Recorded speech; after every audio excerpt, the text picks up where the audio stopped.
मंगलम भगवान वीरो मंगलम गौतमो गणी मंगलम कुंद कुंदार्यो जैन धर्मोस्तु मंगलम सर्वमंगलमांगल्यम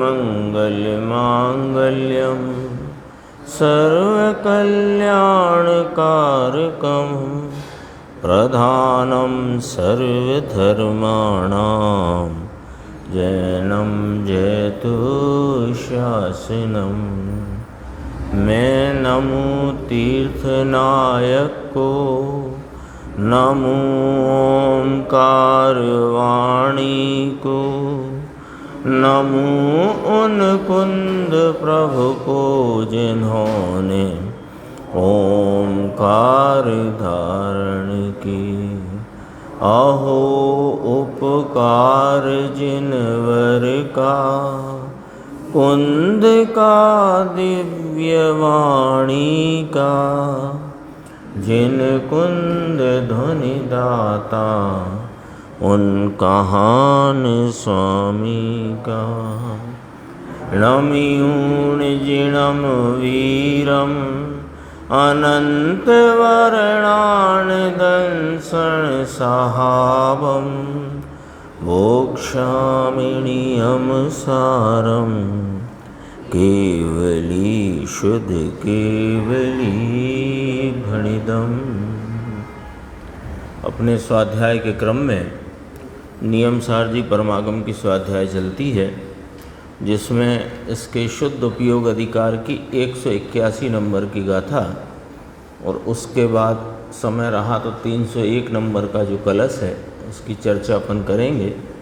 और अभी जो गुरुदेव श्री के सीडी प्रवचन में अपन ने समय सार परमागम के सर्व विशुद्ध ज्ञान अधिकार का कलश 218, उसके श्लोकार्थ का शेष भाग और भावार्थ के ऊपर उनकी चर्चा अपन ने स्पष्टीकरण उस कलश के अंदर के भावों का देखा। उसमें थोड़ी सी चर्चा अपन देखते हैं 319 नंबर पेज पर, बीच में है 319 में, नीचे से दूसरा पैराग्राफ कह सकते हैं ऐसे। देखो ये जो कलश आया 218 नंबर, उसके संदर्भ में अपन ये 5-6 पंक्तियों में पता लग जाएगा कि इस कलश का भाव क्या है। यहाँ खूबी क्या है कि एक तरफ कहना कि सम्यक दृष्टि को राग द्वेष है नहीं, और एक तरफ कहना कि सम्यक दृष्टि के हे सम्यक दृष्टि तुम तत्व दृष्टि द्वारा राग को खपाओ। खपाओ माने नष्ट करो, उसका नाश करो, ऐसा कहते हैं। क्यों, कहाँ से आगे आई ये राग देश? आप तो फरमाते हो कि सम्यक दृष्टि को राग देश है नहीं, तो कहा कि अभी अस्थिरता का राग द्वेष बाकी है। तत्व दृष्टि होते अज्ञान से उत्पन्न होता वह राग द्वेष ज्ञानी को है ही नहीं, लेकिन अस्थिरता का जो है वह गे तरीके है। 5-6 पंक्ति में पूरा नक्शा बना दिया, पूरा नक्शा। साधक का क्या नक्शा है वो यहाँ पर अपने सामने रख दिया। साधक, उसकी साधना और साधना का फल, सब बात इन 5 पंक्तियों में देख सकते हैं अपन। देखो कि अज्ञान से उत्पन्न होता यह राग देश ज्ञानी को है ही नहीं, किंतु अस्थिरता का जो राग देश है वह गे तरीके है, किंतु है अपनी पुरुषार्थ की कमजोरी के कारण से, कर्म के कारण से नहीं। कितनी स्पष्ट बात कही कि सम्यक दृष्टि को अज्ञान से उत्पन्न होता राग देश तो अब है नहीं, और जो कुछ भी है वो अस्थिरता जन्य दोष, अस्थिरता में होता हुआ राग देश का परिणाम है। अब कोई ये कहे कि मिथ्या दृष्टि को तो अज्ञान से राग द्वेष होता है, और सम्यक दृष्टि को अभी कर्म का उदय बाकी है इससे होता है। कि ना ऐसा नहीं है, इस भूल में ना रहना। हाँ, ये जिन शासन में ये विपरीत दृष्टि की बात है, गुरुदेव ने नीचे लिया था, उस पर अपन यद्यपि आज चर्चा नहीं करेंगे, पर सबका सुना हुआ है कि वर्णी जी से भी चर्चा हुई और एक वो दामोदर सेठ से भी हुई, सबसे चर्चा हुई, सबको कर्म की पड़ी है, कर्म से विकार होता है। तो वो अस्थिरता का है, कमजोरी अपनी है, साधक की कमजोरी। देखो, अपनी पुरुषार्थ की कमजोरी के कारण से है, कर्म के कारण से नहीं। देखो, इसमें से रास्ता निकल आया कि कर्म के उदय के कारण से साधक ही लो, तीन प्रकार हो गए। एक, अज्ञान अवस्था में उत्पन्न होता राग द्वेष भाव, क्योंकि इस कलश का भाव ही ऐसा है कि राग द्वेष रूपी मोह राग द्वेष जो कहा, वो राग द्वेष सम्यक दृष्टि को है नहीं, वस्तु स्वभाव में है नहीं, और जड़ पदार्थ कर्म में भी राग द्वेष का कोई भाव उत्पन्न हो ऐसा उसमें कोई गुण नहीं। तो राग द्वेष फिर वस्तु क्या है कि राग द्वेष जो है परिणति में अज्ञान दशा में उत्पन्न होता हुआ जीव का परिणाम है। यही कल बात आई थी ना। तो वह जो जीव का परिणाम है राग द्वेष मोह, तो अपन तो राग द्वेष मोह का हिसाब किताब निकालते हैं कि अज्ञान दशा में उत्पन्न होता हुआ अज्ञान से उपजा, अज्ञान से उपजा हुआ परिणमन में दशा में अवस्था में होता हुआ भाव है। तो जिसका अज्ञान मिट गया उसे अज्ञान से होता राग द्वेष अब नहीं है। यही फल हुआ ना, यही हल आया ना उसका, इसी गणित का। फिर कहते हैं कि अभी राग द्वेष तो देखा जाता है साधक जीवों के, कि जो साधक जीवों के राग द्वेष है वो उसकी पुरुषार्थ की कमजोरी से उत्पन्न होता हुआ है, कर्म अथवा कर्म के उदय के कारण से नहीं। अब इतना हिसाब आ गया। तो अब जो कुछ भी है, साधक को जितना राग द्वेष बाकी है वो क्यों है कि वह उसकी पुरुषार्थ की कमजोरी से अस्थिरता में उत्पन्न होता है, कर्म से तो कोई मतलब नहीं। तो फिर अब अपने पास रास्ता स्वयं खुल गया कि अस्थिरता में से होता है, तो क्या करना कि स्थिरता बढ़ाओ। इसी में रास्ता आया कि नहीं आया भाई? क्यों तकलीफ आती है कि अस्थिरता से राग द्वेष बाकी है, तो अस्थिरता से बाकी है तो अस्थिरता मिटाओ। तो अस्थिरता कैसे मिटेगी कि स्थिरता के द्वारा, और स्थिरता कैसे होती है कि तत्व दृष्टि द्वारा। इसलिए तीसरी पंक्ति चौथी पंक्ति उसकी, तत्व दृष्टि का उग्र पुरुषार्थ करके और उस विकार को खपाओ, खपाओ माने क्षय करो, नाश करो, दूसरा कोई उपाय नहीं है।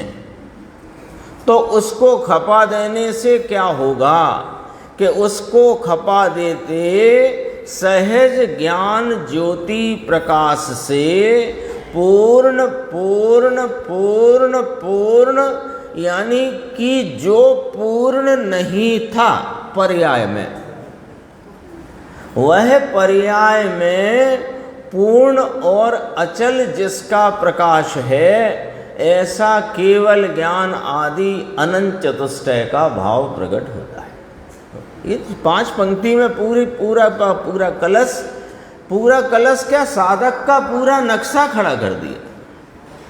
साधक का पूरा नक्शा और राग देश का पूरा गणित इसमें आ गया।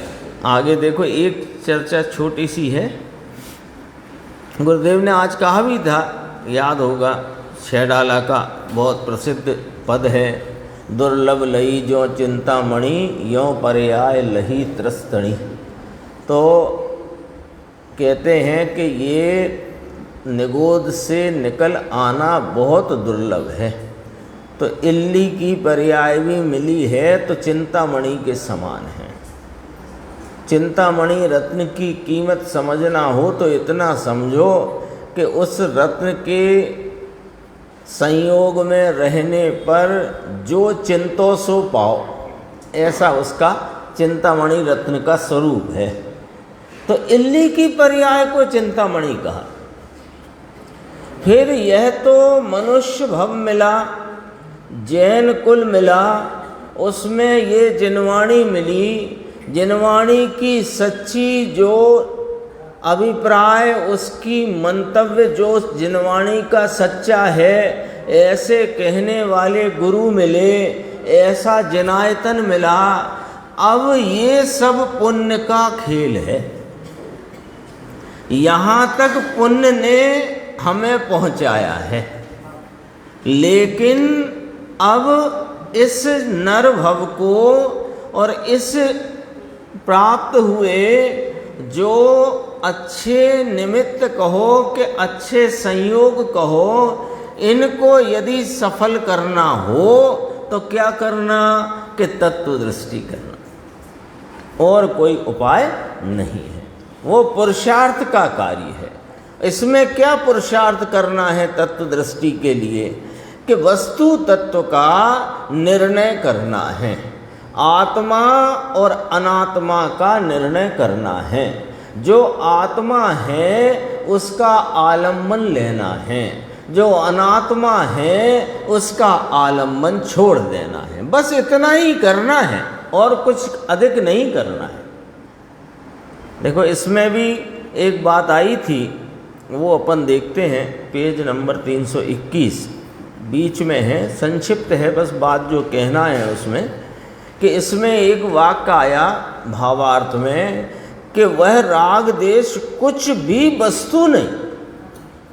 देखो जीव के बीच में है, मिल गया होगा बोल्ड अक्षर, जीव के अज्ञान भाव से राग देश रूप परिणाम होते हैं, इसलिए सम्यक दृष्टि होकर तत्व दृष्टि में देखने में आता है। क्या दिखाई देता है तत्व दृष्टि में कि आत्मा जिस स्वरूप से है उस ही स्वरूप से देखने में आता है। ऐसे तत्व दृष्टि यानी कि आत्मा आनंद और ज्ञान स्वरूप से विराजमान है, वह तत्व है, उस दृष्टि से देखने में आता है। तो क्या दिखता है कि जिस स्वरूप से है उस स्वरूप से यदि देखने में आए तो वह राग देश कुछ भी वस्तु नहीं, काई पण वस्तु नहीं। इस पे गुरुदेव का 3 सूत्री एक है फार्मूला, वो यहाँ याद आ गया, इसलिए उसकी वजह से ये उसको ही याद करना था।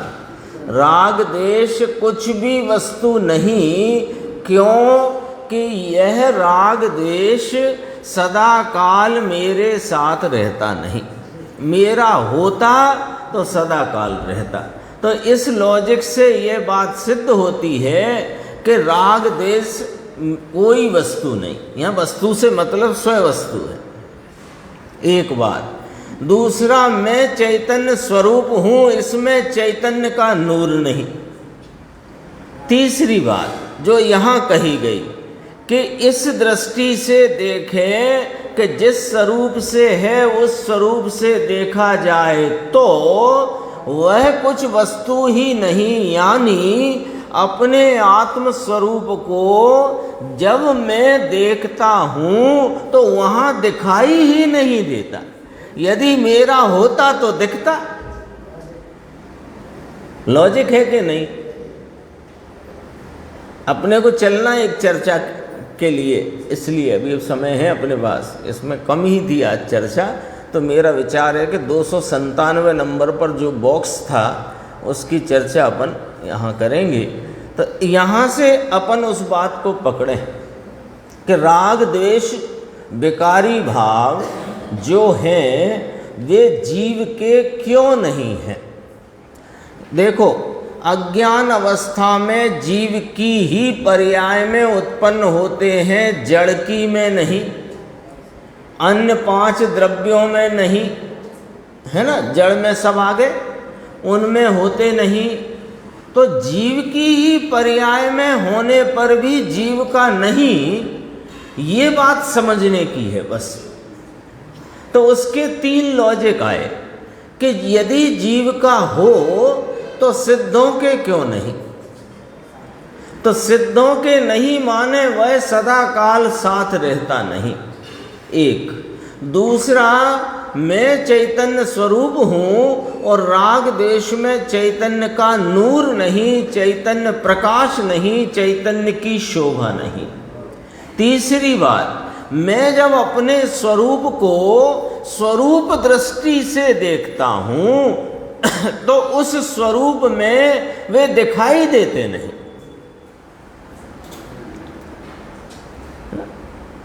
क्यों? कि वे यदि मेरे होते तो मुझे देखने पर, जब मैंने मुझे देखा तो दिखने चाहिए थे, तो वे दिखाई नहीं देते। किसी साधक को अनादि से अब तक जितने साधक हुए, किसी साधक को अपना स्वरूप देखने पर रागादि दिखाई देते ही नहीं, और इसको ही देखते रहने से वे मिट जाते।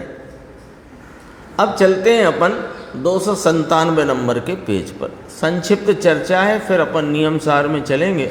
वैसे मन तो था पहले नियम सार ले लें, फिर सब बचे समय में वो ले लेंगे, पर वो हाँ कोई फ़ायदा नहीं होगा, ऐसे ही चलते हैं अपन, क्योंकि अभी विषय ये चल गया है कि राग देश आत्मा का नहीं, उसी से संबंधित है ये। अब जरा यहाँ पर बहुत कंसंट्रेशन की ज़रूरत है। बात बहुत बारीक तो नहीं है, लेकिन मुद्दे की है, समझने की है। देखो, श्रोता का प्रश्न, साहिब पर्याय तन्मय होकर के जानती है कि अतन्मय रह कर के जानती है। कौन सी पर्याय की बात पूछी गई है? चलो अपन बात करते हैं कि जो पर्याय अपने स्वरूप का आलम्बन लेती हुई, अपने स्वरूप को जानती हुई, संचेतती हुई, आस्वादती हुई, जो उपयोग की वर्तमान पर्याय है, जिसने द्रव्य स्वभाव का आलम्बन लेकर के इस वस्तु स्वरूप का आस्वादन संचेतन किया, वो पर्याय क्या द्रव्य को तन्मय होकर जानती है कि अतन्मय रहकर जानती है? प्रश्न समझ लो पहले अच्छे से। राकेश भाई, निर्देश भाई, ख्याल में आया? प्रश्न आया ख्याल में? नहीं आया हो किसी को तो कहो, अपन और चर्चा करेंगे। प्रश्न ख्याल में नहीं आएगा तो उत्तर पकड़ में नहीं आएगा। दोबारा, जो पर्याय, सम्यक दर्शन कैसे होता है? सम्यक दर्शन, सम्यक ज्ञान, सम्यक चारित्र अर्थात मोक्ष के मार्ग में प्रवेश कैसे होता है? कि जब वर्तमान उपयोग दशा अपने इस विद्यमान त्रिकाली तत्व को विषय करती है, तो उस वर्तमान उपयोग पर्याय उसमें उस वस्तु स्वरूप की सामर्थ्य का संचेतन, आस्वादन, आनंद आदि भाव प्रकट होता है। ठीक है, ये वाली पर्याय जो स्वरूप को जानती आस्वादती पर्याय है, क्या वह पर्याय वस्तु को, इस आत्म तत्व त्रिकाली भगवान को तन्मय होकर के जानती है कि अतन्मय रह कर के जानती है? तन्मय माने समझ गए? तन माने तत्, ना शब्द आया ना, वो तत् और मय का संधि होने से तन्मय शब्द बन गया। तत् माने वह और मय माने रूप। तो क्या वह पर्याय द्रव्य के रूप होकर के जानती है कि द्रव्य के रूप हुए बिना रह करके जानती है। तन्मय शब्द का अर्थ कहते हैं, कोई को नहीं पकड़ में आया हो, अक्षय भाई तन्मय समझ गए, तन्मय हो गया ना। ये तो सामान्य बोलचाल में भी तन्मय शब्द का प्रयोग होता है ना। तो उत्तर देखिए, उत्तर एकदम गुरुदेव श्री की शैली है उत्तर देने की, कि जो प्रश्न पूछा जाता है उसका उत्तर तो वे आधी पंक्ति से भी कम में दे देते हैं, फिर उसका विस्तार करके समझा देते हैं। देखो गुरुदेव श्री फरमाते हैं, आतन्मय रहकर जानती है। कौन सी पर्याय की बात हो रही थी? जो पर्याय स्वरूप को लक्ष्य में लेकर वर्तती है, आस्वादती हुई, अनुभवती हुई, जानती हुई, संचेतती हुई, वह पर्याय क्या आत्म स्वभाव त्रकाली जो है उससे तन्मय होकर जानती है कि बिना तन्मय हुए जानती है? तो उत्तर दिया कि बिना तन्मय रह करके जानती है, ना तन्मय हुए बिना जानती है। ये वाला जवाब आया। तो बहुत स्थान पर समय सारजी में और अन्य ग्रंथों में भी यह बात कही गई है कि जब यह पर्याय द्रव्य से अभेद हो गई, जब पर्याय द्रव्य से अभेद हो गई, वर्तमान पर्याय द्रव्य में तन्मय हो गई, तो सम्यक दर्शन ज्ञान चारित्र की प्राप्ति हुई। अथवा क्यों कि वो एकाग्र हो रही है वस्तु स्वरूप से, तो वो एकाग्र तन्मय हो रही है, ऐसा भी कथन आता है कि नहीं आता है? अभेद हो गई, कहते हैं ना, पर्याय द्रव्य से अभेद हो गई, तन्मय हो गई, उसमय हो गई। तो कहते हैं ऐसा जो कहा जाता है यह तो बस इतना कहना है कि इस तरफ ढली है पर्याय, इतना अपने द्रव्य स्वभाव की तरफ ढली है पर्याय, तन्मय नहीं हो गई है, तन्मय नहीं हो गई है, इस तरफ ढल गई है, तो उसे कहेंगे कि यह द्रव्य में तन्मय हो गई है। तो देखो ये इस अपेक्षा से तन्मय कहने में आता है। जो पर्याय आगे का पढ़ लेते हैं। देखो, जो पर्याय राग में तन्मय थी, यानी इधर को तन्मय थी, राग में झुकी हुई थी, ये ऐसी झुक गई, इसलिए द्रव्य से तन्मय हो गई, ऐसा कहा जाता है। क्यों कहा जाता है? द्रव्य से अभेद हो गई, ये कथन भी बहुत आता है कि पर्याय द्रव्य से अभेद हो गई, ऐसा कथन आता है, तन्मय हो गई। तो वो तो अनादि से रागादि भावों में और उनके निमित्तों की तरफ झुकी हुई थी, वो उधर का झुकाव छोड़कर अपने द्रव्य स्वभाव की ओर ढल गई, झुक गई, नम गई। यहाँ पर पर्याय तो कहने में आता है कि यह पर्याय द्रव्य से तन्मय हो गई। बाकी अब असलियत, ये तो कथन की पद्धति समझा दी। अब असलियत क्या है कि सुनो, पर्याय पर्याय में रह करके द्रव्य को जानती है। पर्याय यदि पर्याय न रहे तो फिर वह द्रव्य हो जाएगी, और वह द्रव्य हो जाएगी तो पर्याय तो व्यय उत्पाद रूपता से प्रकटती है, तो पूर्व पर्याय का व्यय ही नहीं होगा तो नवीन पर्याय कहाँ से आएगी?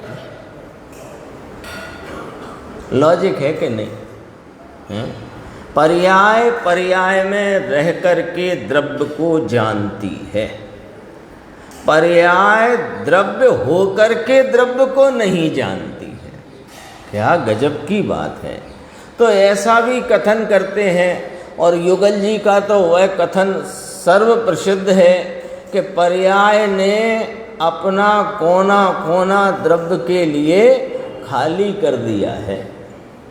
पर्याय ने अपने पर्यायत्व को छोड़कर द्रव्यपना अंगीकार कर लिया है, ऐसा कथन किया गया है। उसका अर्थ ये है कि पर्याय ने पर्यायत्व को छोड़ा, यानी पर्याय ने पर्याय पर से दृष्टि छोड़कर द्रव्य स्वभाव को विषय कर लिया। तो पर्याय ने अब है पर्याय, पर पर्याय ने पर्याय को ही गौण कर दिया। तो कहा पर्याय ने पर्याय में द्रव्य के लिए कोना कोना खाली कर दिया, अथवा पर्याय ने पर्यायत्व को ही छोड़ दिया। अरे पर्याय को पर्यायत्व को नहीं छोड़ती, पर्याय अपना विषय पर्याय जो है उसे छोड़ करके द्रव्य को विषय कर लेती, ऐसी बात है। देखो, तो फिर गुरुदेव फरमाते हैं, द्रव्य और पर्याय तीन काल तीन लोक में एक नहीं होते। सिद्ध हो गए तब कि ना सिद्ध हो गए तब भी द्रव्य द्रव्य रूप से, और आनंद आदि अनंत गुणों की प्रकट पर्याय पर्याय रूप से, है कि नहीं? बोलो, छायक भाव गिनने में आया कि नहीं आया? सिद्धों के कितने भाव? दो, पारिणामिक भाव, परम पारिणामिक भाव और छायक भाव। दो भाव गिने जाते कि नहीं गिने जाते? जीव के 5 असाधारण भावों में सबने पढ़े होंगे क्लास में, है ना? कौन से जीव को कितने भाव हैं, आता है ना? अरिहंत भगवान को औदायिक भी गिना गया। संसार अपेक्षा अभी संयोग आदि है, अघाती कर्म है, उस संबंधी वहाँ पर वो अशुद्धता गिनी गई, है ना? तो जब अपन कौन से जीव को कितने भाव हैं 5 भावों में से, तो सिद्ध भगवंत को कितने भाव गिने? परम पारिणामिक भाव और छायक भाव। 2 गिने तो वे दो मानोगे कि एक मानोगे? 2 को 2 मानोगे ना कि एक मानोगे? 2 मान। आपकी पुस्तक है ना, पुस्तक, तो पुस्तक मान लो, इसमें एक बायां पक्ष है एक दायां पक्ष है। पुस्तक रूप से भले एक कहते रहो, लेकिन खोलोगे तो एक बायां पक्ष एक दायां पक्ष दोनों खड़े रहेंगे कि नहीं रहेंगे? बायां कब दायां हो जाएगा और दायां कब बायां हो जाएगा? नहीं हो सकता ना। तो छायक भाव और परम पारिणामिक भाव सिद्ध भगवंतों के 2 भाव कहे गए। तो 2 भाव कहे गए तो द्रव्य पर्याय सिद्ध हुई कि न हुई? तो 3 काल 3 लोक में द्रव्य और पर्याय कभी एक नहीं होते। हो गई सिद्धि। देखो, पदार्थ रूप से एक कहे जाते हैं क्योंकि पदार्थ द्रव्य पर्याय स्वरूप है। तो द्रव्य पर्याय स्वरूपता से ये बाएं और दाएं पक्ष वाली पुस्तक को पुस्तक एक कहा जाता है, लेकिन उसमें बायां पक्ष दायां पक्ष दोनों हैं कि नहीं है? तो 2 हैं कि नहीं? तो 2 कब एक होते हैं बताओ? 2 यदि एक हो तो वे 2 नहीं। गणित से समझो, पुस्तक से समझो, कैसे ही समझो। अब ये क्या सिद्धांत खड़ा हो गया अक्षय भाई कि द्रव्य और पर्याय 3 काल 3 लोक में एक नहीं होते। तो फिर श्रोता ने प्रश्न किया, अपन ने जो चर्चा कर ली है ना, वहीं से प्रश्न उठाए। अखंड एक सत लिया जाए तो हम एक वस्तु एक पदार्थ को एक ही गिने तो क्या नुकसान है? तो एक मान लेना। यदि हम पदार्थ को एक सत्ता अखंड रूप से गिने माने तो द्रव्य पर्याय को एक मान लेना। प्रश्न है उसका। प्रश्न ऐसा नहीं है कि हवा में से आया है।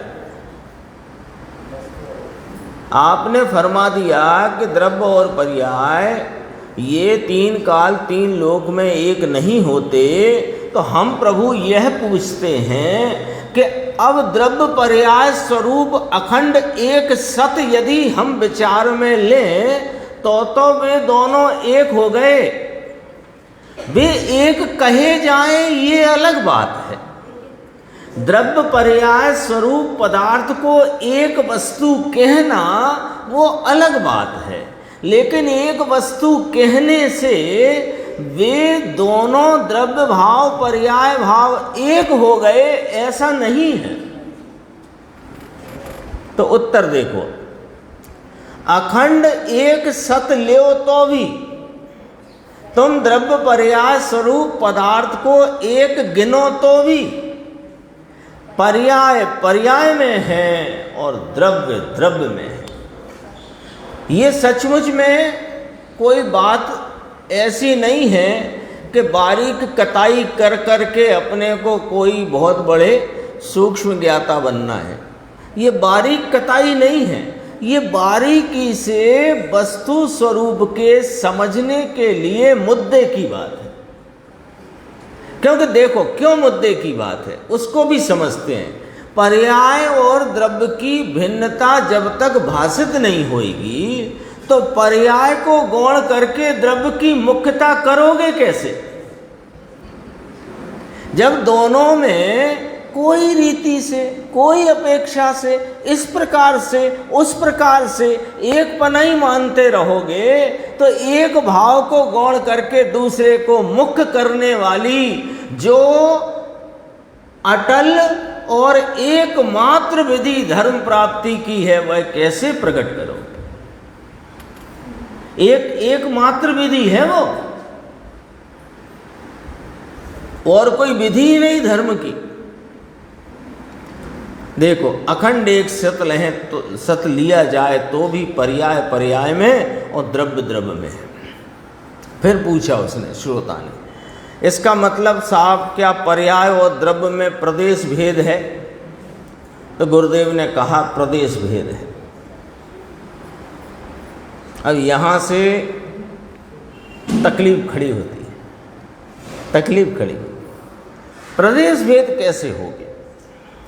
ये जो मेरा असंग प्रदेशी एक विस्तार है, ये मेरे द्रव्य का, ये चैतन्य द्रव्य का जो असंग प्रदेश एक विस्तार है, मेरी प्रत्येक समय में उत्पन्न होने वाली पर्याय इसी असंग विस्तार में ही तो उत्पन्न होती है कि हाँ इन्हीं असंग प्रदेश में होने पर भी द्रव्य के प्रदेश भिन्न है, पर्याय के प्रदेश भिन्न है। ये क्या मजे की बात है कि आश्चर्य की बात है कि समझने की बात है कि ये सब लोगों के बीच में बांट देने की बात है? अरे भैया समझने की बात है। उसी असंग, वे ही असंग प्रदेश है। ये चर्चा यदि समझना हो तो 181, 182, 183 गाथा के समय सार जी के गुरुदेव श्री के प्रवचन पढ़ना, करीब अपने को 40-50 पेज पढ़ना होंगे। बहुत गंभीर चर्चा है। देखो व्ययी के व्ययी प्रदेश है कि नहीं, है ना? चलो ये आत्मा में समझ में नहीं आ रहा हो तो सोने की डली में समझ लो। सोने की डली है ऐसी गोल, वो सोने की डली में पीलापन की पर्याय है कि नहीं, चिकनेपन की पर्याय है कि नहीं, भारीपन की पर्याय है कि नहीं? तो पीलापना, चिकनापना, भारीपना जे उसके गुण और ऐसी उनकी पर्याय। तो वे सोने के क्षेत्र में ही होने पर भी वे पीलेपन, चिकनेपन, भारीपन की पर्याय स्वर्ण द्रव्य से, अभी तो स्वर्ण कह रहे हैं ना, वैसे तो पुद्गल है, वो स्वर्ण द्रव्य से न्यारी है, प्रदेश भेद है। ये बात समझ में नहीं आती। ये पूरा पढ़ते हैं फिर बताते हैं। देखो पर्याय और द्रव्य में प्रदेश भेद है तो गुरुदेव श्री ने कहा हाँ प्रदेश भेद है। फिर पूछा सर्वथा है साहेब? तो कहा हाँ सर्वथा है प्रदेश भेद। बोलो पर्याय और द्रव्य में प्रदेश भेद सर्वथा है। यहाँ तक पढ़ा अपन ने। ये क्या मतलब हुआ कि देखो इसको समझो, जो पर्याय है वो एक समय का सत है और जो द्रव्य स्वभाव है वो त्रैकालिक सत है। वह सदा काल एक रूप रहने वाला त्रिकाली सत है। पर्याय बदलते जाने वाली एक समय का सत है। अब थोड़ा फर्क, क्योंकि जहाँ अंतर है वहीं से तो पकड़ना है। द्रव्य है वह त्रैकालिक एक रूप रहने वाला सत है। पर्याय है वो एक एक समय में बदल जाने वाली एक समय का सत है। तो कहते हैं कि जो एक सामान्य स्वरूप रहने वाला जो प्रदेश है उससे पलटने वाले प्रदेश भिन्न हैं। आई बात पकड़ में आई? क्यों? ये कौन सी नया न्याय निकाला? ये न्याय नहीं पकड़ोगे तो पर्याय को गौण करके द्रव्य को मुख्य करने की विधि हाथ नहीं आएगी।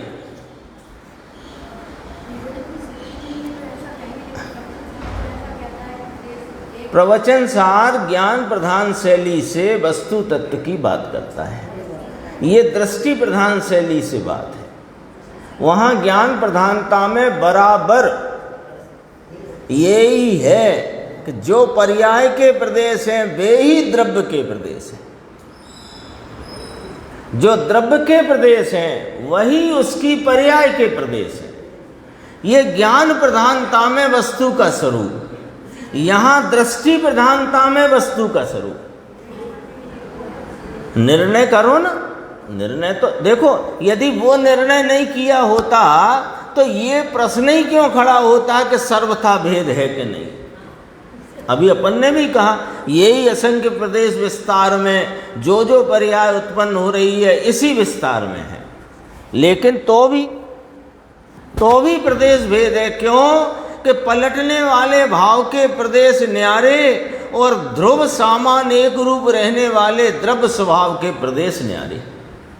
यदि ये न्यारापना बुद्धि में यदि खड़ा ही नहीं होगा, बुद्धि में बैठेगा ही नहीं, यानी यहाँ वो बात ही नहीं आएगी, तो फिर पर्याय की गौणता और द्रव्य स्वभाव की मुख्यता की विधि हाथ कैसे आएगी। अब आगे देखो, श्रोता ने फिर कहा एक अखंड सत है। समझो श्रोता ने वही कहा। प्रवचन सार में तो ऐसा कहा है कि वह एक ही द्रव्य है, अखंड सत है, और आपने भी दृष्टि प्रधानता की जो मुख्यता से इस आत्मा स्वरूप सामान्य को एक अखंड वस्तु कहा। तो उसका उत्तर देते हैं, ये अखंड सतवाद की बात है। ये तो पर्याय का विषय अखंड सत है, ऐसी बात है। पर्याय किसको लक्ष्य में ले कि ये जो अखंड एक रूप द्रव्य सामान्य ध्रुव रूप रहने वाला, उसको लक्ष्य में ले पर्याय। ये इसके लिए अखंड सत कहा। ये तो जिनेश्वर केवली तीन लोक के नाथ जिनेश्वर देव भगवान साक्षात विराजते हैं। विराजते हैं कि नहीं विराजते? विदेह में विराजते ना। आज दिव्य ध्वनि का दिवस है। तुमने कल कहा था कि कोई सूक्ष्म बात आ गई है, अब ये आए तो आए। ये चर्चा यहाँ थी, ये अपना काफ़ी दिन पहले निकल गई थी बात, पर अपन ने इसको लिया नहीं था। थोड़ा नियम सार का थोड़ा ही विषय है, अपन उसे देख लेते हैं। 341 पेज है, गाथा 181 है।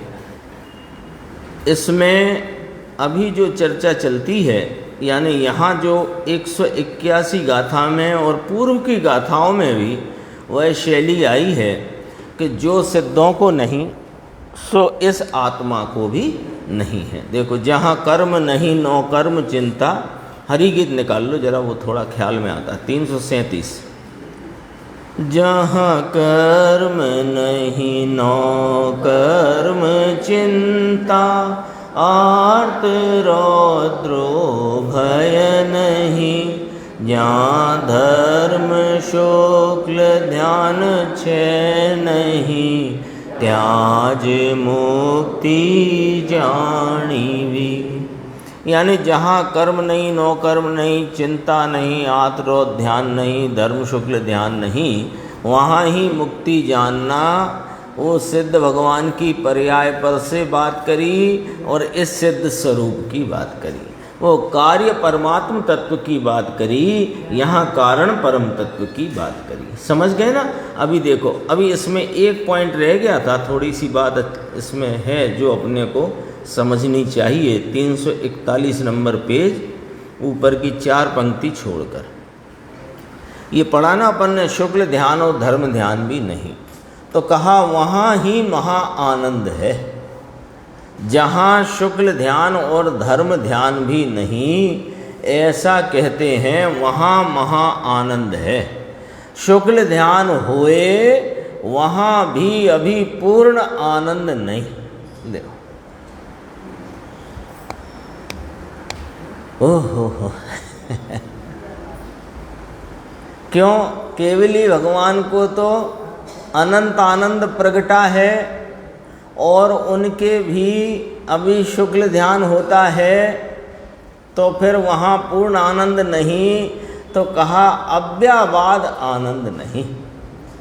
तो वहाँ कोई बाधा है कि? बाधा नहीं है, लेकिन अभी योग की अशुद्धता और असिद्धत्व भाव है, वो अपेक्षा समझना। देख कौन?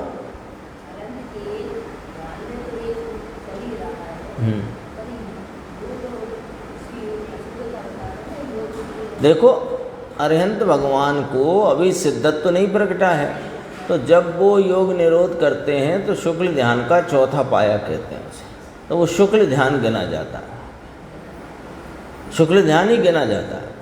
तो वहाँ शुक्ल ध्यान नहीं, ऐसा नहीं कह सकते हैं अरिहंत को, सिद्ध को नहीं, ये यहाँ कहा। तो सिद्ध को नहीं तो इस चैतन्य भगवान को भी नहीं।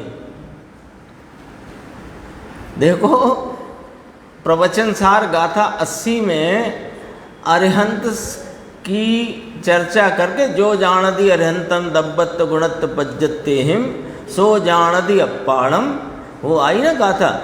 तो वो बात करना है, यहाँ दिखाई देते हैं ना अरिहंत, इस अपेक्षा से वहाँ ये बात कही, क्योंकि सिद्ध परमात्मा तो दिखाई नहीं देते ना,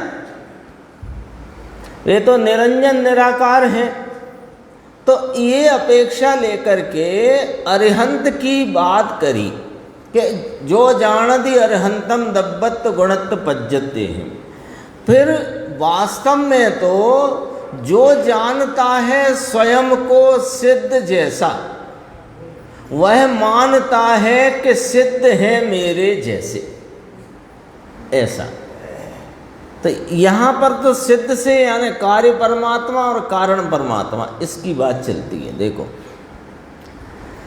ऐसे आत्मा में महा आनंद है, आती है ना ये बात। कितने ही गुण समकित आदि प्रकट हुए, इतना तो योग का अभाव भी हुआ है, इतना। अब चर्चा क्या ली यहाँ पर कि यह जो चैतन्य भगवान हैं, इस चैतन्य भगवान की जिसने दृष्टि करी, उसके ये धर्म ध्यान शुक्ल ध्यान आदि जितने भाव यहाँ कहे, जो सिद्ध को नहीं सो इसको नहीं,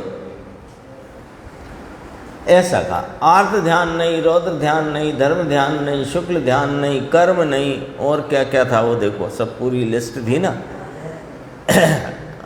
ये इस वाली गाथा की लिस्ट बोलता हूँ मैं। देखो, अभी अपन ने हरि गीति पढ़ा था, कर्म नहीं, नो कर्म नहीं, चिंता आर्थ रौद्रो भय नहीं, आया ना। तो ये आत्मा को भी नहीं, ये वाली बात कैसे सिद्ध हो?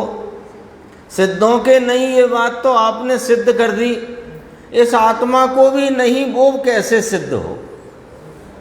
लो, अभी आत्मा के वर्तमान में क्या सिद्धत्व प्रकट हो गया कि नहीं? नहीं, प्रकट नहीं हुआ, लेकिन आत्मा सिद्ध स्वरूप है। तो सिद्ध स्वरूप जिसने स्वीकार किया उसके सिद्धत्व का अंश प्रकट हो गया। अब पकड़ो बात को, क्या कहना चाहते हैं कि यह आत्मा, जगत के जितने आत्मा, निगोद में रहे आत्मा और जो जिस पर्याय में रहे आत्मा, अरे अभव्य आत्मा, वे सब सिद्ध सदृश हैं। तो जैसे सिद्ध प्रकट पर्याय में हैं, वैसे ही जगत का प्रत्येक आत्मा सिद्ध सदृश सिद्ध स्वरूप ही है। ठीक है, तो सिद्ध स्वरूप है, तो जो जो सिद्ध के नहीं वो इसके भी नहीं। अब कहते हैं कि सिद्धत्व प्रकट हो गया क्या इसको? जिसने अपने को ऐसा सिद्ध स्वरूप भाव स्वीकार किया कि मैं एक सिद्ध समान सदृश स्वरूप वस्तु हूँ, ऐसा जिसने प्रतीति में, आस्वादन में स्वीकार किया, उसके अंश रूप सिद्धत्व प्रकट हो गया। वो चर्चा यहाँ है, जल्दी से पढ़ लेते हैं। देखो, कितने ही गुण संकेत आदि प्रगटे, इतना तो योग का अभाव भी हुआ है। अभी सम्यक्त होते ही योग का भी अभाव हो गया अंश में। उस प्रकार का भाई आता ना, अनंतानुबंधी गया, मिथ्यात्व गया, तो वो संबंधी का योग भी गया। बोलो, बात सच्ची है, ऐसे तो गया। अब और सुनो, लेकिन वास्तव में तो जितने चार अघाती कर्म हैं, इनका अंश भी गया। घाती का पहले अभाव होता है, फिर केवल ज्ञान अर्हंत अवस्था प्रकट होती है, और फिर कहते हैं कि अभी अघाती शेष है। जब तक सिद्धत्व नहीं है तब तक अघाती शेष है कि नहीं? करणानि योग, तो ये तो बहुत मतलब प्रारंभिक बातें हैं ना, तो ये तो अपने ख्याल में है बात।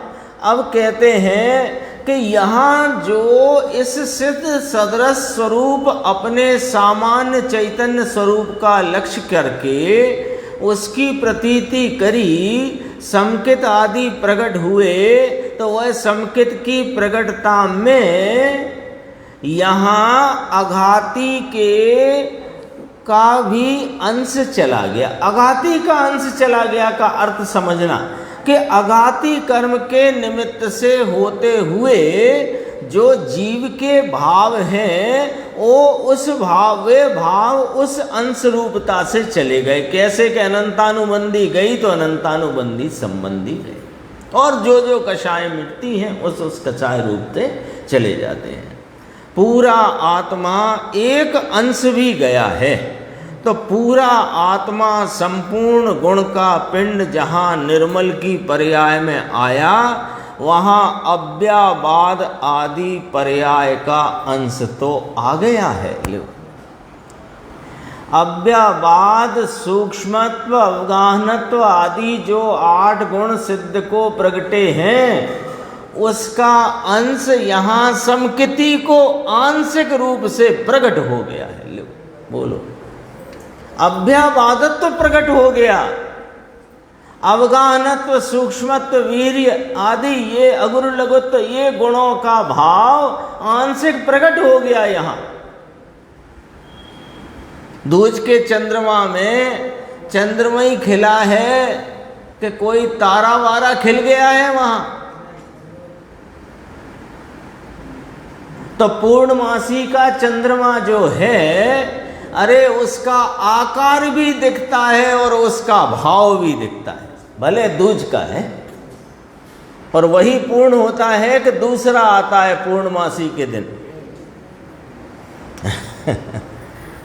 कहते हैं अघाती कर्म के निमित्त वाले जो गुण हैं अवगुण। अवगुण क्यों लिए? अघाति कर्म के निमित्त से होने वाली पर्याय में जो अल्पता आदि है वो अवगुण में गिनी।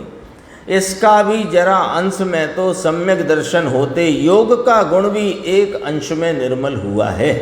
उस संबंध का कैसा कि मिथ्या तो अनंतानुबंधी संबंधी वह उतनी शुद्धता, इसके अभाव रूप शुद्धता यहाँ आ गई है। इतना तो अघाती के जो निमित्त वाला गुण इसके अंश में तो शुद्ध हुआ है। सम्यक दर्शन में केवल ज्ञान का अंश प्रकट हो गया है। ये अभी कबूल करना इसको मुश्किल पड़ता है। अच्छा साहब केवल ज्ञानी हो गए, ना ना भाई, केवल ज्ञान का अंश प्रकट हो गया है, यही पूर्ण होगा। केवल ज्ञान तो पूर्ण स्वरूप अखंड है, ये छायक है माटे में कटको कहे। देखो वो छायक भाव कहलाता है ना, तो छायक भाव का यहाँ अंश प्रकट हो गया। तो वो तो आप उपसम भाव कहो, उसे क्षयोपसम भाव कहो। अरे उपसम भाव और क्षयोपसम भाव तो जिस दृष्टिकोण से है सो तो है ही, छायक का अंश प्रकट हो गया। ले जाओ। ये तो क्या है, एकदम झूम जाने की चीजें हैं। हाँ, ऐसा अपना कोई अचिंत स्वभाव है जिसकी चर्चा सुनते सुनते झूम जाए, महिमा में इसकी डोल जाए, ऐसी चीजें हैं। और महिमा आएगी तो ही कार्य होगा, महिमा के बिना नहीं होगा, नहीं होगा और नहीं होगा। देख लो अनंते गुणों में इस, हाँ कहाँ था ये, हाँ, अरे भगवान बांधो छेने, अभी तो तकलीफ है ना। अरे पूरी चीज में ये अंश कौन सा आ गया? अरे प्रभु ये तो अंश है, ये इसी का है, छायक भाव का अंश है, केवल ज्ञान का अंश है। ये तो पूर्ण नहीं प्रगटा, इसलिए इसको घाती कर्म का यहाँ अभी निमित्तपना है, ऐसा कहने में आता है। अनंत गुणों में ये अंश साथ में आ गया कि नहीं। मोक्ष मार्ग प्रकाशक में कहा, थोड़ा समय ज़्यादा हो गया लेकिन पूरा कर देते हैं। अनादि का जो क्षयोपसम का अंश है ये भी बंध का कारण नहीं है। लो ऐसा वहाँ कहा, क्षयोपसम का जो अंश है वो स्वभाव का अंश है। जो ज्ञान प्रगटा है ना क्षयोपसम भाव से, जो वीर प्रगटा है क्षयोपसम भाव से, वो बंध का कारण नहीं होता, क्योंकि ये जीव की चैतन्य भगवान की जात का भाव है। भले स्वलक्षी ना हो किंतु उघाड़ है तो उघाड़ का अंश कोई बंध का कारण है क्या? किंतु पूरा आत्मा है इस दृष्टि का जहाँ भान हुआ वहाँ उसके परिणाम सब अबंध परिणाम ही होते हैं, हुए हैं। कहते हैं थोड़ा परिणाम बंध का रहा है, देखो अब जरा गंभीर, थोड़ा परिणाम बंध का अभी रहा है, ये पृथक में रहा है, मुझसे भिन्न रहा है, दूर रहा है, मेरे में नहीं रहा है। इसलिए इसको सिद्ध समान की पर्याय हुई, किसको? समकिति को। ऐसा भी कहा जाता है। गजब बात है ना इसकी। शेष चर्चा आगे कलश की अपन आगे की स्वाध्याय में करें।